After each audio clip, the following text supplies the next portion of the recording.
Yeah, around here. And now that we're done talking about Trump and the coronavirus, let's talk about appeasement of the current party and how that relates to the press and social media. Because something that I'm seeing on my Twitter timeline, which is, as of now, my only lifeline to the outside world, is the idea that liberal media sort of turned on a dime. They went from Trump is dangerous and needs to be removed from office to we wish the president a speedy recovery so he can continue to perform his functions of office. Twitter, too, decided that they were going to ban any person that said, oh yeah, it's so great that Trump got coronavirus, I hope that he dies from it. And just so we're clear on my stance on this, I'm an anarchist first and an anti-fascist second, and both of those signifiers would want Trump out of power by any means either reasonable or in extreme cases necessary. So if Trump dies of natural causes due to getting a virus, due to catching a virus that he has inflicted upon an unwilling population and has already killed a fifth of a million people, I'm not going to complain about it. But yeah, so something that we need to understand is that there is a deal sometimes explicit, but most of the time implicit, between the government and the press. And that deal is that if the press provides favorable coverage, or favorable-ish coverage, then the government will provide them access. Freedom of the press doesn't quite mean that the government can't stop the press from doing anything. The government is by no means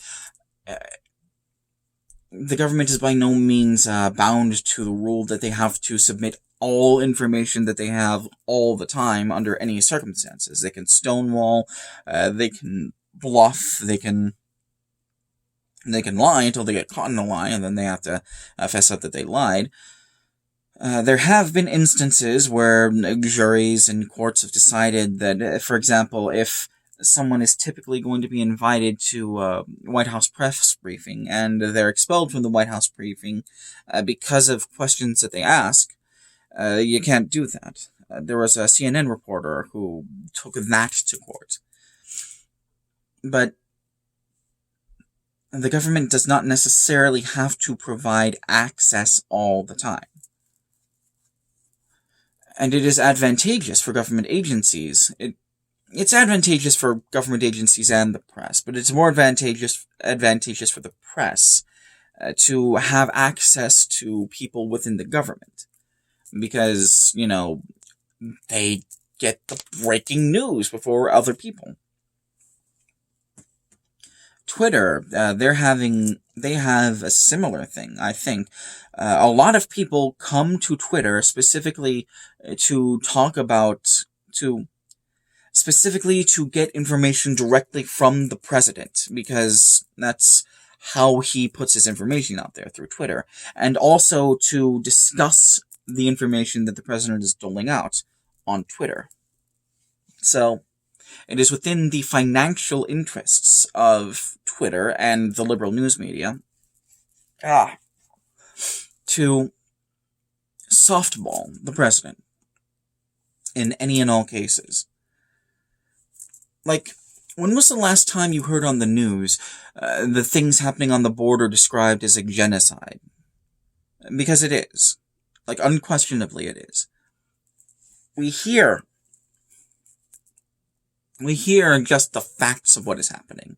The unavoidable facts of what is happening. That they're taking people and they're holding them in detention. But there's the reason that neutral language, that soft language is used, is because these news press people don't want to sour their relationship with the government. I also think that I want to stress that in a lot of cases this is less like something that reporters on the ground want, and more a corporate mandate. Like, I watched the Rachel Maddow segment and I read some of her tweets, but I find it incredibly difficult to believe that she would say those things of her own volition. One of the higher ups at NBC said, "You've got to softball this. You've got to be nice to Trump. You've got to tell people to give him a good time." Because they don't want to lose access. What I'm saying is that it all comes down to money, both for Twitter and for the liberal media. So, yeah. Regular links should still be in the description. That's my Twitter, where I'm posting all the time. It's what I'm doing most of the time. And that's my Curious Cat. Don't go there. I don't have access to it anymore. That's my Ko-Fi, if you feel like sending me money, if this has been entertaining or informative to you in any way. Although I don't know how that would happen. Do not feel obligated to send me money.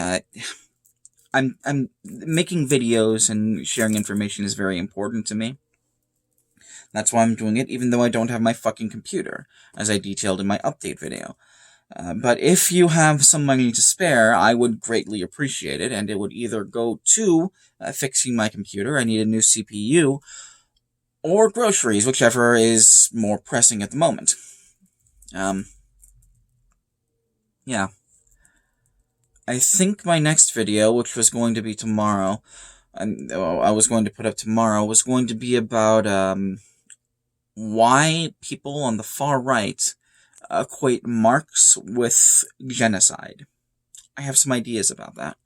So, yeah, look forward to that, and until we get there, take care of yourselves, alright?